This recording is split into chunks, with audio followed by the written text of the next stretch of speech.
Good morning. Welcome to our regular second Saturday webinar. We will start the presentation. So in today's presentation, basically we are going to see three items. The first one is the much talked Adani saga. Then we will see about the union budget. Then about the current market scenario, we will see. So before going into the presentation, just I want to show you one slide.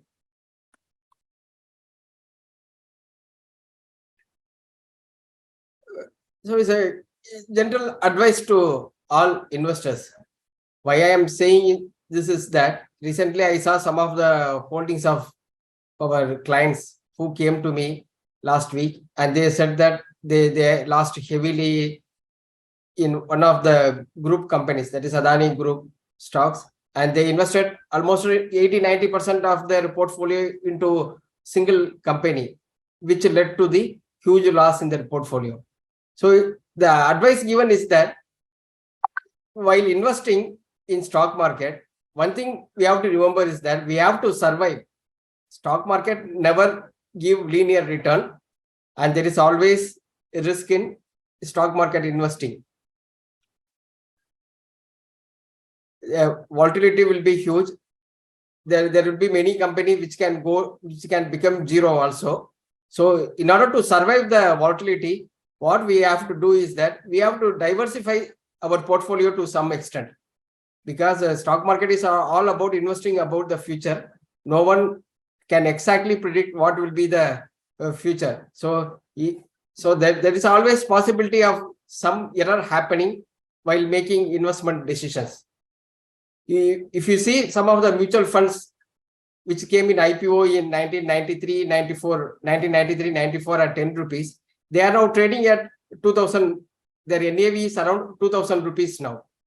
In spite of so many bear markets in between, in spite of so many years of sideways market, they managed to survive in the market, and they have given fabulous returns to their investors.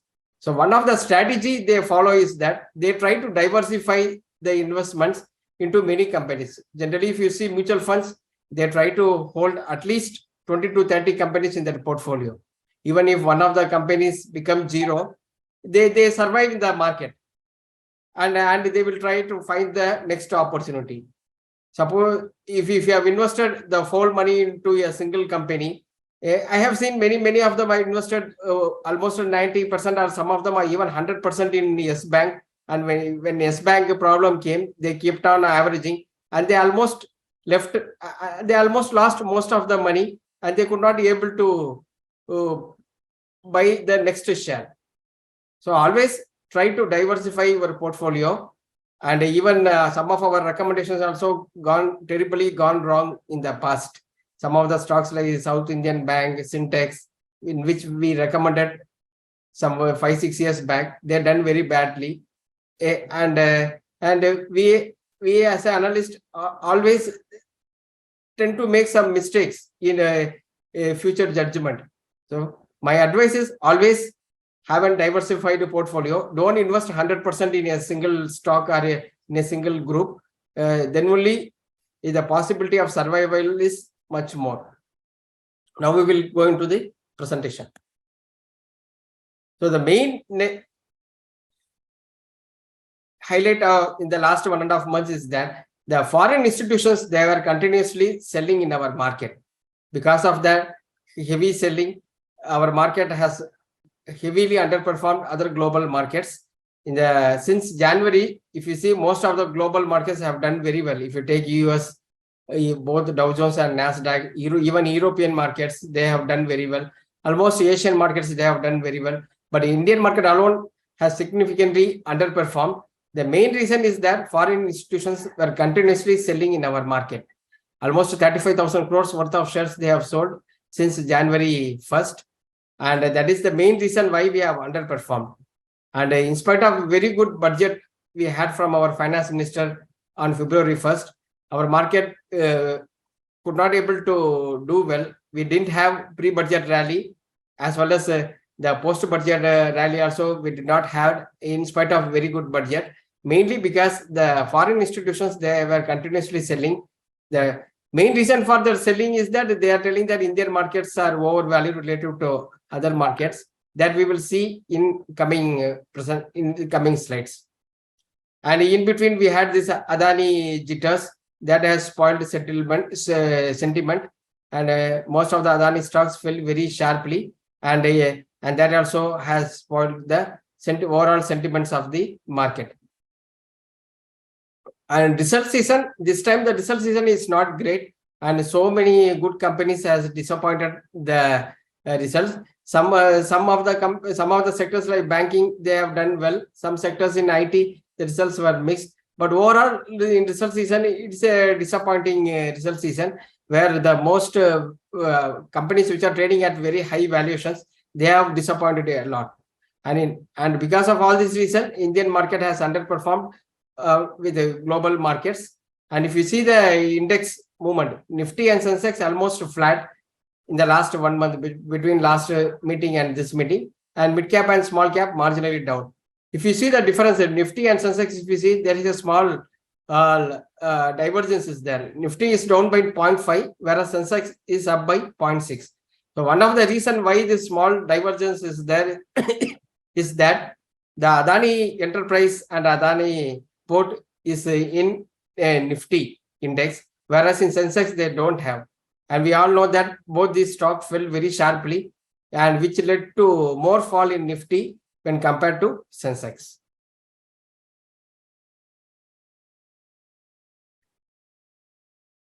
One Adani jitter, it has hit the market, and Hindenburg Research Institute research, they have released one report on Adani Group, accusing Adani Group heavily on stock manipulation and accounting fraud. They released on a fine morning on one Wednesday morning. They released that report, which led to sharp fall in our market. Just 1 day before the FP was starting date, they released it. They timed it well that it should impact their fundraising, Adani Group fundraising program, and they released it. It's a very lengthy report. Hope many would have gone through it. We also circulated that report through our WhatsApp group. And if you go through it, they have mentioned so many things. And what they have told is that the Adani Group has manipulated its stocks through shell companies. What they are saying is that Adani Group is having a lot of shell companies in Mauritius and other countries. Through them, they bought their own company shares and jacked up the prices, and there was some circular trading was there. And also there are so many related party transactions was there, which was hidden, some disclosed, and some of them has been hidden. And apart from that, fundamentally, if you see, they're telling that Adani Group is highly indebted, and the valuations also very high, they have mentioned. So all these points led to sharp fall in Adani Group stocks. Also in the final end of the report, they have given 68 questions to Adani Group, asking them to answer. And in return, Adani Group has mentioned some, in return, Adani Group released 2 or 3 presentations, but the questions they have asked, the group failed to give any specific answer to that. So that led to sharp fall in Adani shares. And many of them are telling that it's just a conspiracy against India, that Adani group is growing much faster than anyone in the world. And because of that, foreign countries want to suppress their group so that Indian growth may get impacted. But that's what Adani supporters were telling on a Hindenburg Research report on Adani. But if you go through the report, you find that some of the questions they have asked were valid. And one paragraph they have mentioned in that report is that even if you set aside whatever allegations they have said, just they have asked to go through the valuations, and they are saying that most of the companies are heavily valued. And when some of the companies like Adani Total Gas, if you take, that company was trading around 800, 900 PE, whereas the similar type of company like Indraprastha Gas, they were trading around 20 PE.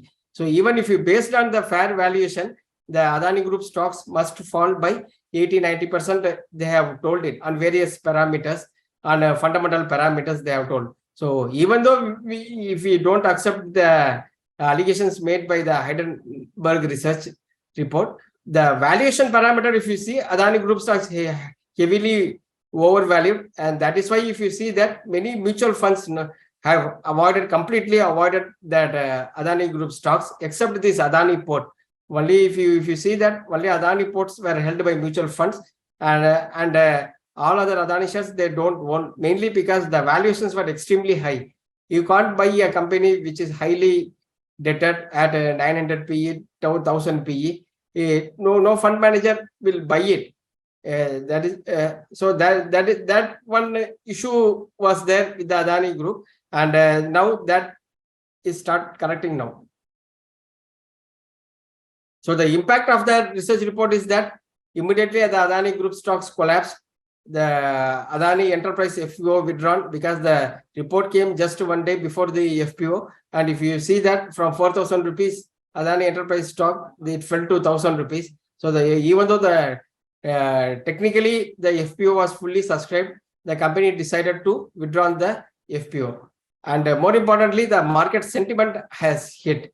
And many investors who have invested heavily in Adani Group stocks, they lost it heavily, and they feel that stock market is a place of gambling, and there is a huge risk involved in a stock market. In it, they felt, and because of that, market sentiment has hit. And main thing about this Hindenburg research impact is that the Adani Group growth may get affected, because from here on they may find it very difficult to get the finance. Most of the business, if you see the Adani business, whatever company you take, they are in a highly capital intensive business. Whether you take the airport business, or you take the mining business, or you take the gas distribution business or transmission business, all are highly capital intensive business. And right now, it is financed through banks in our country, part of it, as well as they were getting finance from foreign countries also. Now, what will happen because of this allegation? Many of the banks here as well as in abroad, they may hesitate to finance the company. So the immediate impact will be the growth prospects for the Adani Group may get affected. And the second thing is that the stock valuations, which were terribly overvalued, 800 PE, 900 PE, with huge debt in the balance sheet, that will come to the mean reversion valuation. That already started happening. If you see many stocks from 4,000 rupees, Adani Total Gas, now it has come to 1,200 rupees. Daily it is hitting lower circuit. Similarly, Adani Transmission, if you see from 3,000, it has come to 1,000 rupees. Adani Green, from 3,000 rupees, the stock price has fell below 1,000 rupees. So even after correcting by 50, 60, 70%, we feel still the stock prices are heavily overpriced, and some mean reversion in stock valuation will happen in coming days. In between, there will be some sharp pullback rally will be there, and mostly it will be a trap rally for many investors.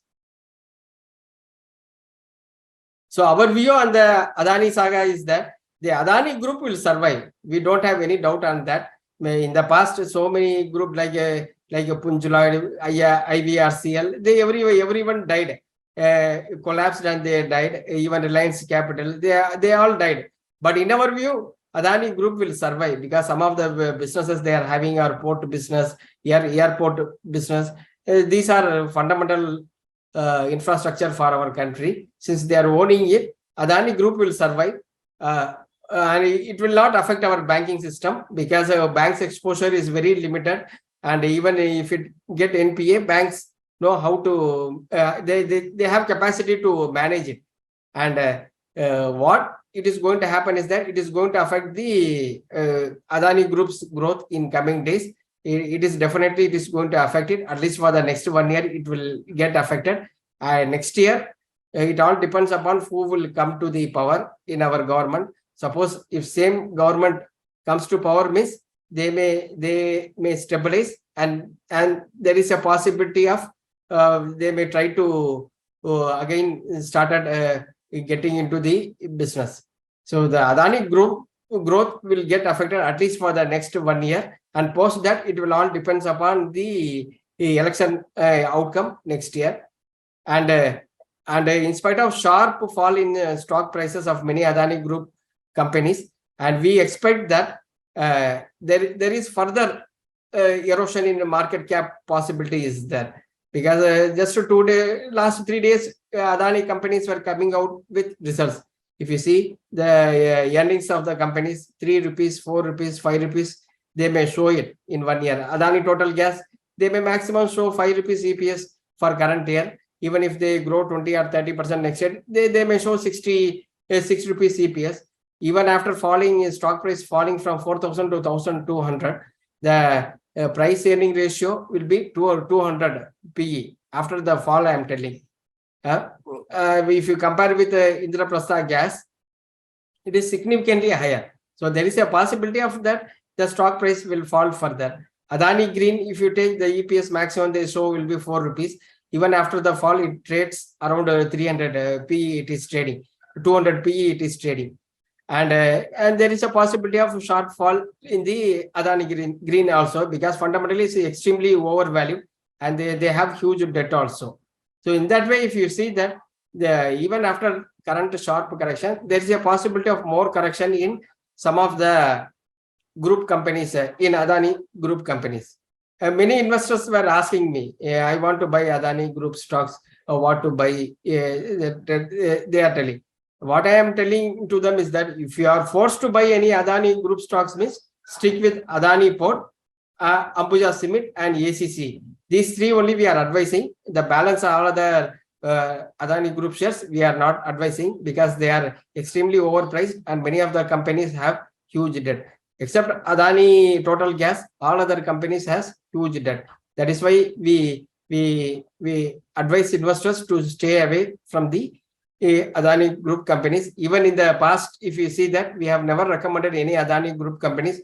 Even in one second Saturday meeting, we cautioned many investors that the group is highly indebted and valuations are very high, and advised investors to stay away from Adani stocks. If you are forced to buy, you want to buy some shares in Adani group companies, means you stick with Adani Port, Ambuja Cement, and ACC. These 3 companies, if you want to buy, you buy only these 3, and all other companies you wait till next elections and see that who forms the government, then decide. Because the next general election will be a big event risk for the Adani group. Even though it's a risk for the event risk for the entire market, but for Adani group, it's much more significance for them. Now, coming to the budget, on February 1st, Finance Minister presented a budget. After many years, I have seen a very good budget from our Finance Minister.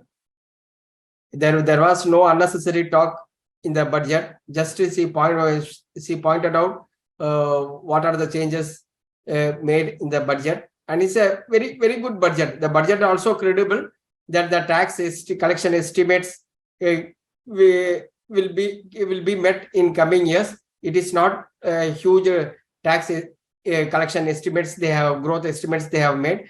Previously, what used to happen is that government will forecast a 20% tax estimates and try to reduce the fiscal deficit, expecting that the tax collection will be higher. They themselves know that 20% higher tax collection will not happen, but still they will present like that. But this time, Finance Minister has presented a very credible budget which can be believed, and even the expenditure also can be believed. And it is a reliable that some of the data they have shown is that, except the divestment target where they have mentioned over 60,000 rupees, which is in my view may find it difficult. And apart from that, all other numbers they have projected are credible. And I feel that Nirmala Sitharaman ji has presented one of the best budget. It's one of the best budget she ever has presented. I think 5 or 6 budget she has presented. Among them, I will rate this as a best budget. I'm watching this budget speech for the last 30 years, from 1993 onwards. I'm watching this budget speech. In 1993, at that time, Manmohan Singh was the finance minister. And in the afternoon, only a budget speech used to be delivered at 3 p.m. Only Doordarshan channel was there. They used to show the live telecast. Afternoon, 3 o'clock, budget speech will come. And he used to speak for 1 hour, 2 hours, 2 hours. He used to speak, and in that he will make a lot of changes in direct taxes as well as indirect taxes. Now, what has happened is that after the GST, the indirect tax change is not coming in the budget. Only the direct tax changes are presented in budget. Indirect tax, it is the changes is done in the GST committee meeting. And so that one part got eliminated now. Previously, we had railway budget that also got eliminated. Now that also included in the union budget, so that has been included. So in 1990s, what used to happen is that stock market used to have 2 sessions. One is pre-budget session. After the presentation of the budget, that is 3 to 5, we will have market. BSE used to have a post-budget session. It will happen between 6 to 7. I don't remember the exact timing, but after the presentation of budget, 1 hour special post-budget trading used to happen. In most of the case, what used to happen is that pre-budget, there will be a huge rally, and once the budget is presented, market generally used to see a big sell-off. That used to happen in 1990s. Now that and all not happening, because now budget is presented during the market time only. It is presented morning 11 o'clock. So the big highlight of the current budget is that the capex is hiked by 33%. So for the last 3-4 years, capex is hiked, and this is now for current next financial year also, capex hiked by 33%, which is seen as a very positive. And the most important thing is that there is no major populist measure in the union budget, because this is the last full budget of the current government. In spite of this, government did not announce any major populist measures. Instead, it has cut funding for NREGA, NREGA schemes. And that is also welcomed by most of them. Capex hike with no populist measure. There is a very bold measure by the current government. And IT slab, they have changed a little bit. And what government is trying to do is that they want to push most of them into new regime. And for new regime, they have given a tax rebate also, which means that for up to 7 lakhs, you do not need to pay any income tax. But if your income is 7 lakh 1 rupee means, then you may have to pay around 25,000 or 35, around 30,000 rupees of IT you have to pay, income tax you have to pay. But below 7 lakhs, there is no need to pay any income tax if you adapt for new tax regime. Government wants to push most of them into new tax regime. I don't know what is the logic behind it, but the government wants people to adopt to new tax regime. The other important thing is that market has been fearing that some capital gain restructure will happen across various asset class, that is gold, land, debt mutual funds, as well as the equities, because each one has its own way of calculating capital gains, own period they are having for short term as well as long term. But that did not happen, and I think FM felt that if any change has been done now, it will spoil the market mood, and that is why they did not touch that portion. Capital gain tax structure, they did not touch it anything. And overall, I feel that it's very positive for the economy as well as for the market, especially the capex hiked by 33% is very positive for the economy. And capital gain tax structure, no changes in capital gains tax structure, it is positive for the market. But unfortunately, what happened because of this Adani saga, the market did not reacted much to the union budget positives. And this is the capital expenditure for the last 6-7 years. And for the next year also it has been put. In 2016-17, it was just 2.8 lakhs, the capital expenditure. The capital expenditure is very important. It is called, it will come under a planned expenditure. Previously, government used to present a planned expenditure and a non-planned expenditure. And now that also got merged it. And they are showing just a full, they have combined both planned and non-planned expenditure. And if you see that capital expenditure is very important, because the spending made by this will have multiplier effect on the economy. Capex, what and all, it will come under capex. Railways will come under capex. Whatever money spent on railways, whatever money spent on roads, that will come under capex. For example, if government is going to put more roads, means what will happen? For putting road, you need labor. So government will give salary to the labor, and the labor, what he will do, he will spend money on buying in whatever items he needed, and that will give boost to the economy. And for putting roads, you need steel, cement. So cement company will get benefit, steel company will get benefit. For putting roads, lot of logistics support is needed for transporting of steel and cement and other building materials. And for that, logistics will do well. When logistics does well, means it is positive for the economy. So whenever capital expenditure is done, it will have a multiplier effect. Generally, it used to have 2 to 3 times effect. That means 10 rupees spent on capital, it will ultimately will have 30 rupee gain on the economy. 2 times, 3 times, it will benefit the economy when you do capital expenditure. But if you give subsidy, or subsidy, means it will not have any multiplier impact, because the loss is completely borne by the government. So capital expenditure is very important on any budget, and you have to closely watch it. And if you see that in the last 7 years, if you see that the capex was almost remained stable between 2016-17 to 2020. From 2021 onwards, the capex started going up very sharply, some 4.3 lakh crore to 5.9, then 7.5, then now for the next year, almost 33% it has been increased. Now it has increased to 10 lakh crore, which is very, very positive in my view.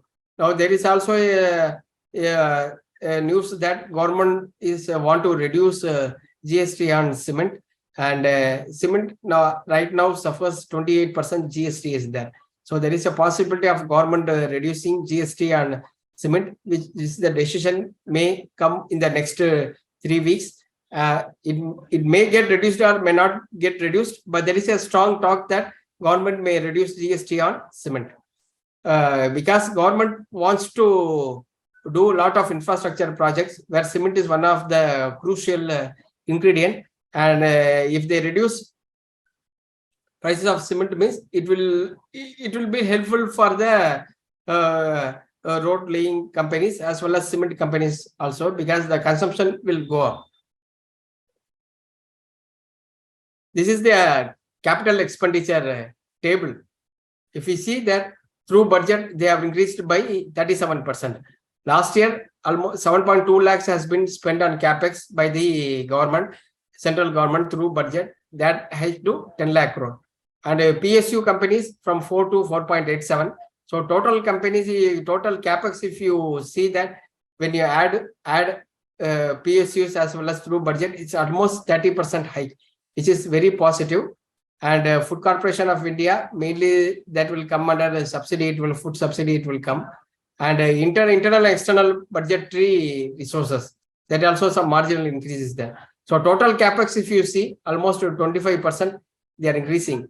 So which area they are increasing the capex? If you see, as I said previously, in road and highways. Last year, government has spent around 2 lakh crore in roads. Now they are increasing to 2.5 lakh crore, almost 25% hike. Railways from 2.5 to nearly 3 lakh crore they are increasing, and defense only marginal increase is there, and telecommunication 60%. And from here on, the base will be very less. Petroleum and natural gas 83,000 to 1.441 lakhs. It will be mainly done through PSUs like ONGC. It will be mainly done through. But if you see, the main beneficiary of the capex will be roads and railways, as well as the roads and highways. Roads and highways and railways. That will take almost 50% of the capex of the government. So we feel that the main company L&T, which is the market leader in roads and highways, they will get benefit. They will be benefited because of the huge capex plan of the government. And government finances, every year I used to show this slide, and every time I see this, I used to worry a lot. I always surprised how government is getting a run like this. If you see that the overall the tax collection, what is the main income? If you see that the tax collection is the main income of the government. If you see that income tax 15%, it is contributed, union excise duty 7%, then corporate tax 15%, GST also it is contributed. So altogether, if you see, around 50 to 55% of the income comes from the tax collection. The other big source of the government income is the borrowings, which is the highest among all. That is 34% of the total spending of the government comes from the borrowings only. So out of 100 rupees, almost 34 rupees whatever government spends, it is through borrowing only. So it is the biggest portion of the government overall income. We can't say income, but a part of the whatever government spends. No, it comes almost 34%. It comes from borrowings only. Then they have a non-tax receipt, which is basically divestment and others. And non-debt capital receipt is two is there. So almost 34% of government total spending comes from borrowings only. And if you see that how they are spending, the biggest spending for the government is the interest payment.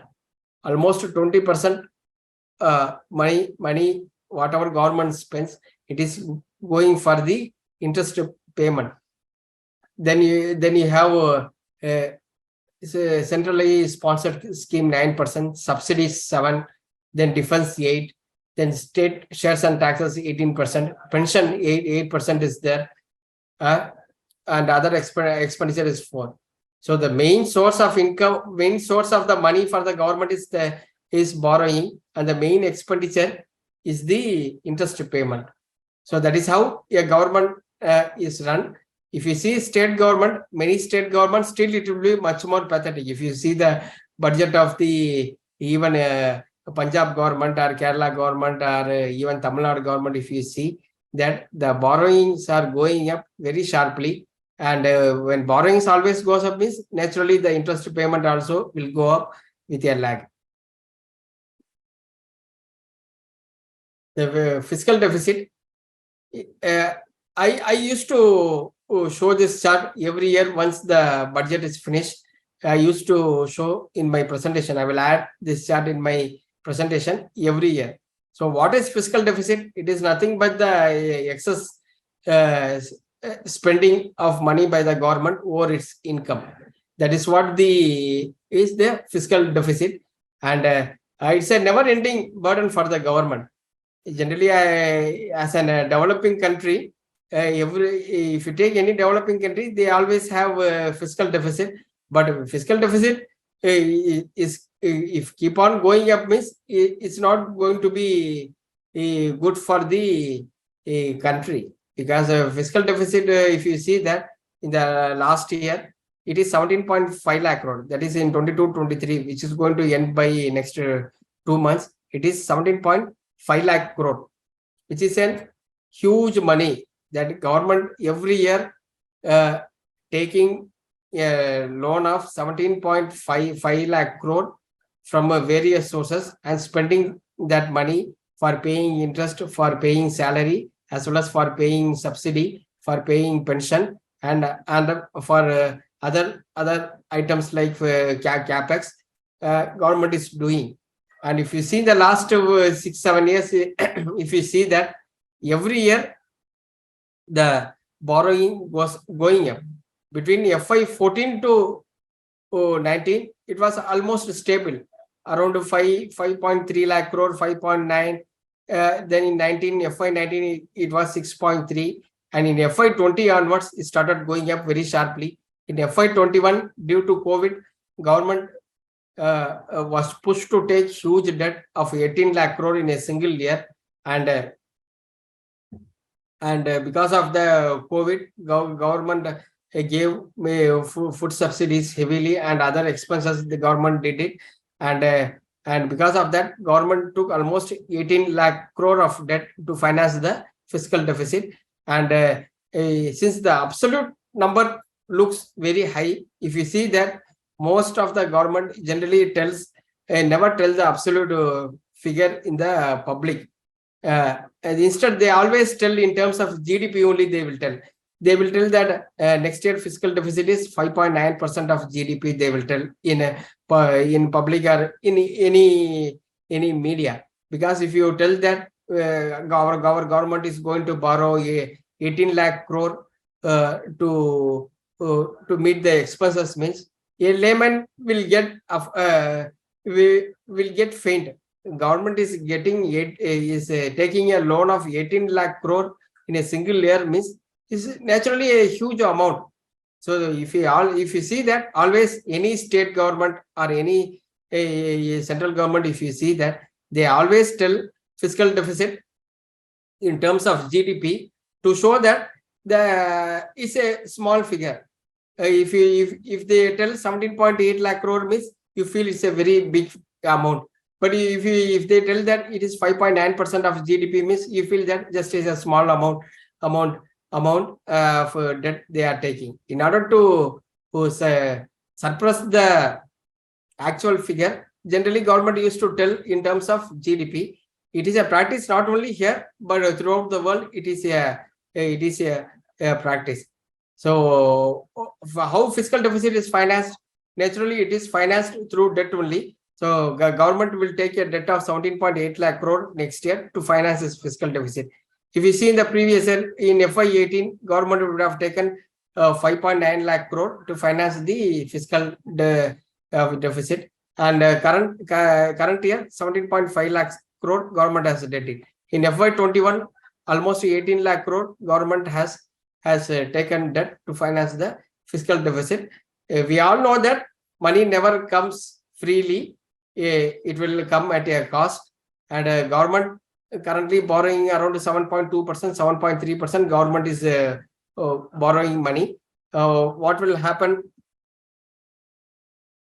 17.8 lakhs at 7% interest government borrows, means next year government need 1 to 1.5 lakh crore to pay the interest alone for financing the current year fiscal deficit. Like that, every year it will keep on going up. And if you see that, it is taken from the budget document, and if you see that government is going to finance its fiscal deficit, that is around 17.9 lakh crore through debt. How they are financing that fiscal deficit? If you see that, through market borrowings, government securities plus T-bill. T-bills are short-term borrowings which will mature by 90 days. Whereas GSEC, they issue government bond at a 2-year period, 5-year period, 10-year period. Long-term government bonds is also there. 30-year government bond, like that. Long-term government bond also there. So through market borrowings in GSEC plus T-bills, the government will borrow around 12.3 lakh crore. Securities against small savings. The money which we used to put in post office, it's a small savings for the savers, but it's a big borrowing for the borrowers, which is nothing but the government. So government is actually taking loan from us, where it is told as small savings. 4.7 lakh crore securities against small savings is around 4.7 lakh crore. State provident funds, where the provident fund money, where employees are savings, government is also taking loan from them, around 20,000 crores government is taking. Then other receipts, internal debts and public account 54,000 crores, and external debt just 22,000 crore. So the one big positive, in spite of all the debt we are having, what we can say is that our external debt is very less. Just we are getting 22,000 crores out of the 18 lakh crore we are borrowing. So external debt is not even around 1%, it may come maximum. So most of the debt are internal. But if you see 10 years back, some of the countries like Greece and even many other countries, recently we have seen like Sri Lanka, they had a huge problem because the most of the debt for the Greece and some of the small European countries, their debt were mostly external debts. That is why they went into a huge problem. Whereas one big positive, one silver lining, what we can see in spite of huge debt government borrowing is that most of the debt government borrowing is internal debt. That is one of the silver lining in that. If you want to see silver lining means, that is the one silver lining in that, where government do not borrow much externally. So impact of high fiscal deficit is more interest expenses. Money, as I told, money does not come free. You have to pay interest for that. So 17 lakhs crore government is borrowed in current financial year, and next year they have to pay interest on that. So 7.2%, 7.3% means almost 1.2 lakh crore extra interest burden government will have next year. So 1.2 lakh crore they have to collect more taxes to service the debt alone for they have taken for the current year. So like that, for last many years, many decades, government has accumulated lot of debt, and for the interest payment expense and for the debt repayment, all the burden will happen on the future generation. And on a simple table, if you see that the next year government revenue will be 26 lakh crore. Government on tax revenue and other revenue without taking any debt from taking any debt. If you see that the revenue receipts will be 26 lakh crore. In that, government interest expense is budgeted as 10 lakh crore. So almost 41% of whatever government collects taxes through PSU divestment and through other sources, whatever government revenue comes, almost 41% of that goes for paying the interest expense alone. If you see in FY20, just before the COVID time, it was 36% of the total revenue receipts. But during COVID, government took lot of debt, and from 36%, it has jumped to 41% now. The other important thing is that now interest rates started going up. When interest rate goes up, what will happen? Government is the biggest borrower, and borrowers always will suffer most when interest rates go up, and they have to pay more interest expense, because if you borrow 1 lakh rupee at 6% interest means 6,000 rupees you have to pay yearly interest. Now from 6% interest, now it has gone to 7.5 means 1,500 rupees you have to pay more interest for next year. Since the government is the biggest borrower, the increase in interest rate will hurt the government most.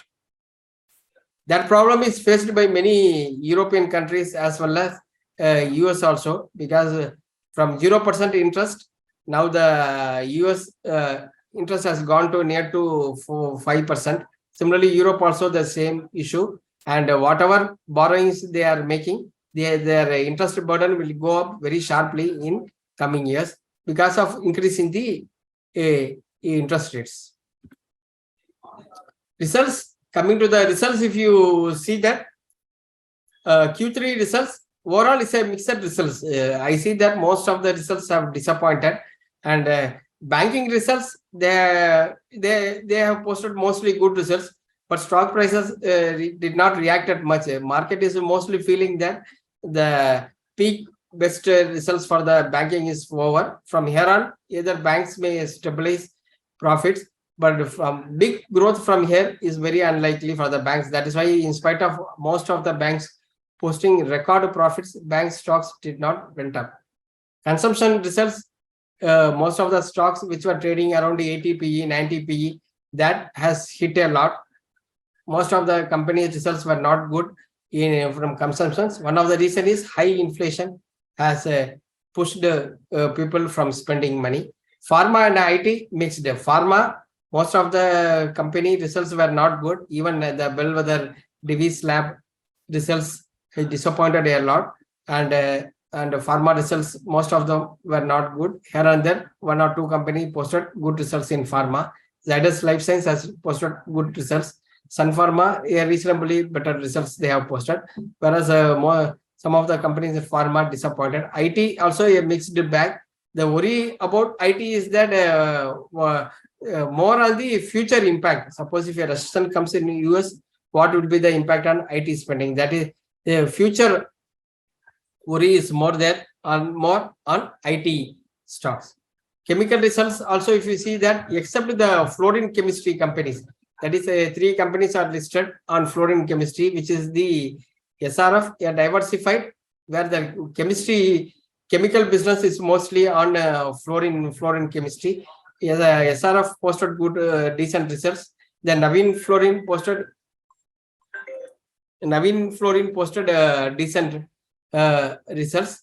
Gujarat Fluorochemical posted decent results. So among chemicals, fluorine based chemical company posted good results, whereas the other chemical companies posted very bad results. And if you see the compilation of all the chemical companies, if you see that this is 1646 companies results overall compiled, and this is taken from the Business Standard newspaper. And if you see that top companies of 1646 companies or of top companies, and sales, it has gone up by around 17% sales gone up, whereas net profit, if you see, it has gone up by just 4%. Even Tata Steel showed losses, whereas Tata Motor, if you see, they have shown profit. So what is to happen is that most of the time Tata Steel and Tata Motor, when Tata Steel shows profit, Tata Motors shows loss. But this time Tata Motor surprisingly showed a very good profit, whereas Tata Steel has disappointed. Overall, if you compile all the results, if you see that sales has gone up by 17%, whereas profit has growth is just 4%. Last year, same time, sales and profits were gone up by 25% for same companies. So overall, I see it as a disappointing results. And most of the commentary, if you see, most of the companies' commentary, they are telling that from Q1 of FY24 only results will improve. What they are telling is that many export-oriented countries, they are destocking their items, and that has resulted into poor sales growth as well as and impacted their profit. And destocking has happened mostly, and it may continue for another 1 quarter mostly. And restocking will happen from first quarter of FY24. That is April, May, June, coming April, May, June onwards.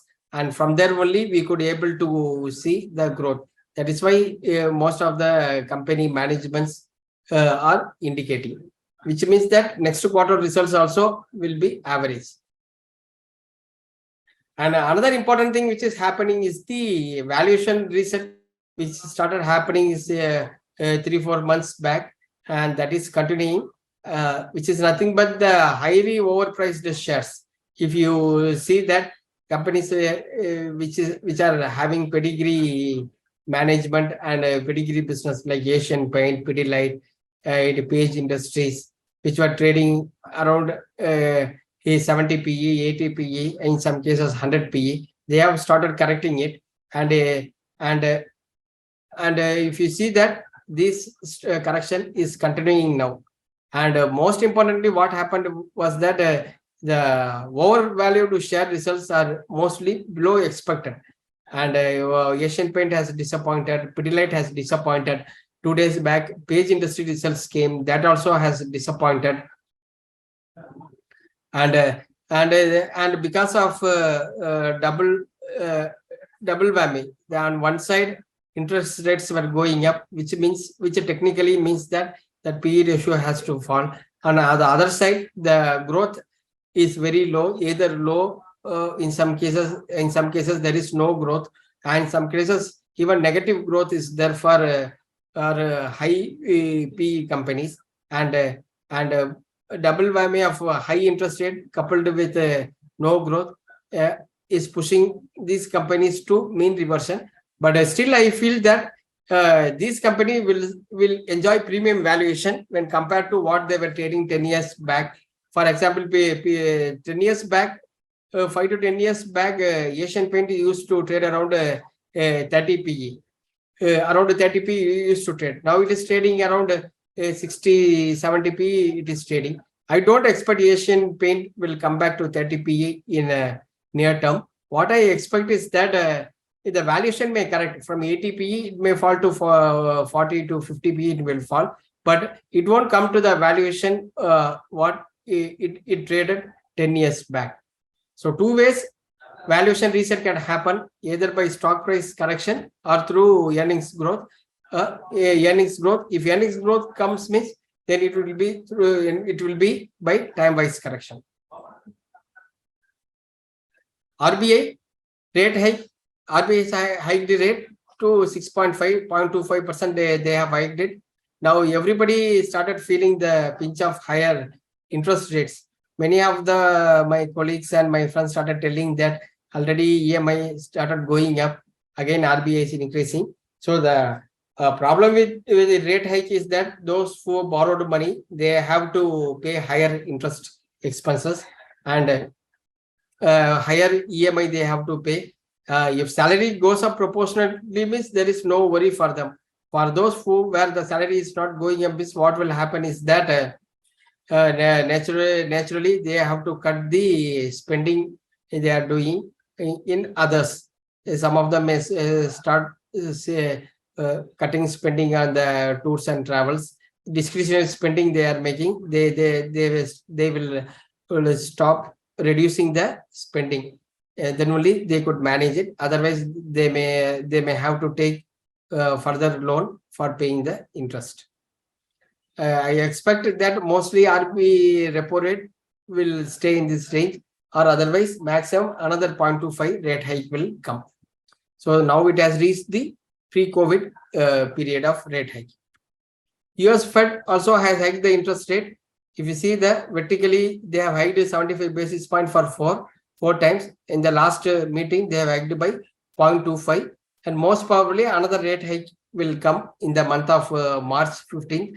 In the month of March, another rate hike will come, and most probably it will stay there, and that will coincide with the pre-COVID interest rate, and it will stay there for few more months. Then US Fed will take decision whether to continue or reduce the interest rate.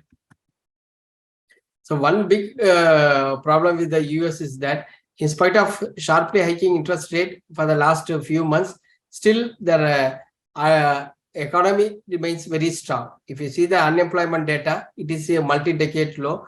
Almost a 53-year low is there in the US, which means that people are in job. Till now, even though we heard many IT companies telling that they are going to lay off people 10,000, 20,000, big figure, we have seen it in the last 2 months in media. Still, the unemployment is very low. Fed may be happy if unemployment goes up, because only if unemployment goes up, they may feel that inflation will come down. If you see that inflation is coming down, last inflation print is 6.5, but still it is far higher. US Fed, the inflation target is 2%. Even though the inflation is coming down, US Fed will not be in a hurry to reduce interest rate because their target is 2%. It has the 6.5%, it has to come down to 2%. Then only Fed will think of cutting interest rates. Till then, it won't cut interest rates. FIA activity, as I told, they are being continuously selling. And if you see in the for the last 17 months, if you see that only 3 months inflow was there. In the month of August last year, 5.9 billion. In November, 4 billion. In December, marginally up. In all other months, there were sellers only. In 1 or 2 months, there was flat flow. Whereas in all other months, there were sellers only. In January, they sold 3.5 billion. In February, 1.1 billion they have sold it. So almost to 4.6 billion they have sold it. More than 35,000 crores it will come since January 1st, 2023 they have sold. So for our market to go up, the main thing is that FII selling has to stop. So why they are selling, if you see that, and this is year to date, this is current financial year, 6.5 billion they have sold. Previous year they sold 18 billion they have sold. So in another 1.5 months is that if by then if they are not buying means, then it will be 2 consecutive years of FII selling. Rarely we have seen in our history that 2 consecutive years of FII selling, but this time it looks it will happen. Why FIIs are selling? Mainly because everyone telling that Indian markets are overvalued. And this is the chart of the valuation. And if you see that Indian market Indian market valuation is almost on the top quartile. Nasdaq is extremely, it is overvalued. It has a high PE of 28. Generally, Nasdaq used to enjoy high valuation because if you see the companies listed are that of type, that is why the valuation is very high in Nasdaq. Next market which is extremely overvalued in FIIs is that Indian market. Sensex, if you see, it is trading around 22 PE. All other market, if you see that Dow Jones 20 PE, Nikkei 19 PE, some of the European markets, if you see, it will trade around 14 PE. It is trading around. Similarly, some of the Asian markets, if you see Nikkei 13 PE, it is trading.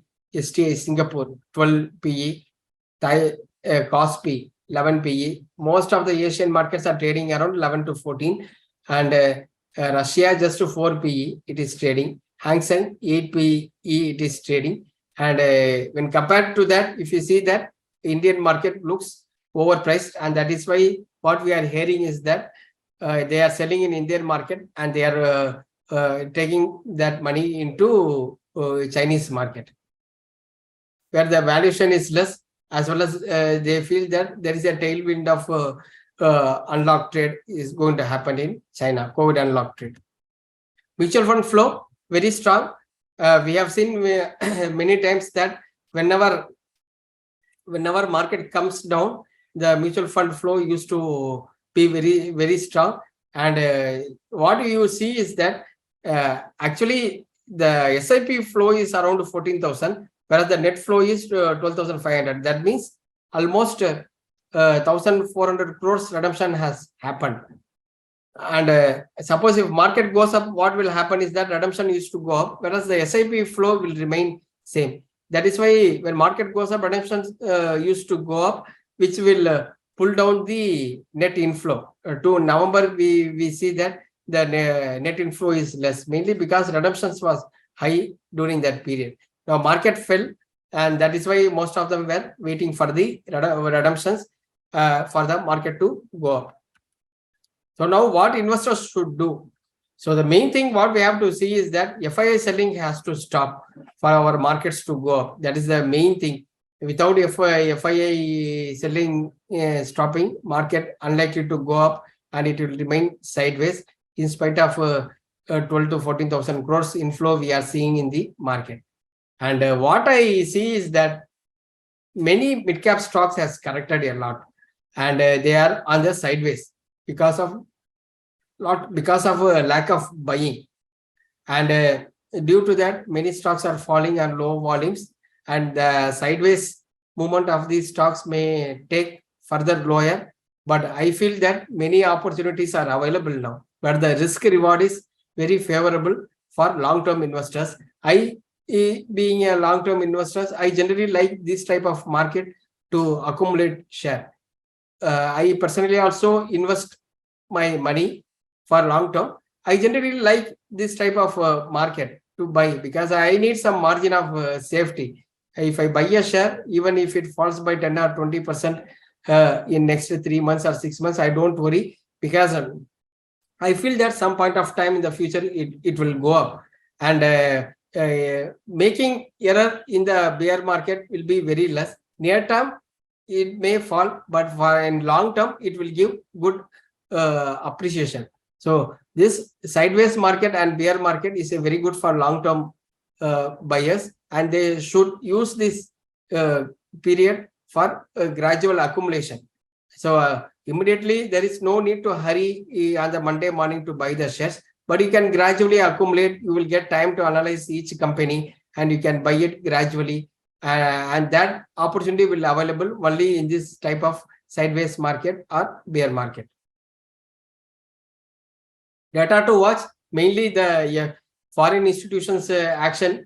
You have to see it, because now budget is over, foreign budget is over, result season will get over by Tuesday, and there will be no trigger in the market. So the only trigger what we get is the foreign inflows. Even now, we used to see the global markets. Now Indian markets has decoupled from the global markets on the negative side. We are not, even when global markets going up, we are not going up. So the only trigger data which needs to have a close watch is the foreign portfolio action, where we have to see what they are doing it. If the selling comes down, means naturally our market will see some rally. So this is the presentation, and we will see the recommendations now. So these are the 5 recommendations which I am giving now. And basically, these are the companies which came out with decent results, and valuations also reasonable. That is why I have recommending it. Except TCS, all other company valuation is reasonable. TCS, we expect that company will give good dividends, as well as the risk on downside will be much less in TCS when compared to other companies. Because they are consistently generating good cash, and recently they got a big order from UK also, one of the largest order they have got it in the recent past. And IT doing reasonably well now. The last 1 month to 1.5 months, if you see that IT stocks has done reasonably well. Even some of the mid-cap ITs like a Persistent, they have gone to near all-time high, in spite of all the talks we hear in Europe and US on the IT sector. So for long-term investors, TCS one can gradually accumulate it. The next stock is Narayana Hrudayalaya. We are seeing that many pharmaceutical companies has disappointed. So now what this pharma-based mutual funds, most of them, what they are doing is that they are hiding under the hospital stocks. Even in hospital stocks, if you see I personally feel many hospitals are overvalued. Among them, one hospital which I see some valuation comfort is there, where they are doing well, is the Narayana Hrudayalaya, where the recent results are also reasonably good, and that is why we are recommending this company, Narayana Hrudayalaya. They have hospitals. Main hospital is in Bangalore, and they have hospitals both in India and abroad. The third stock we are recommending is Coromandel International. Previously also we have recommended it, and we feel their differentiated product as well as the backward integration the company is consistently doing will keep their margin high when related to other companies in the same business, and we recommend this Coromandel International. Sundaram Finance, Previously, we have recommended a lot, and we feel that the company NPA is relatively low, as well as some growth. They are showing a decent growth. They are showing it, and the book is and book quality also very good. And we feel that long-term investor can accumulate it. Control Print, it is a printing company. If you have seen many in medicines and FMCG products, you can see that if you buy a medicine, on the back side, one print will be there. When it got manufactured, what is the MRP, the lot number, and other manufacturing details, as well as the barcode will be there. And that printing is done by this control print machines. And it has a very good business prospects for FMCG company also they are doing, and many other companies also they are doing. The main business in pharma as well as in FMCG, and this micro cap company is consistently showing good growth, and they give good dividend also. One can take a small exposure in Control Print. So these are the 5 stocks I have recommended. And if you see the January month, the main fall is in National Aluminium. Even though the company has given a small dividend, still it is negative, and all other stocks has relatively done better considering the market condition. Infosys has done very well, and if you see that buyback has come to an end. They were continuously, company was doing buyback daily. They used to buy around 15 lakh shares from the market. 9,300 crore is the money allocated for buyback. They have almost completed the entire amount, exhausted the entire amount in buyback.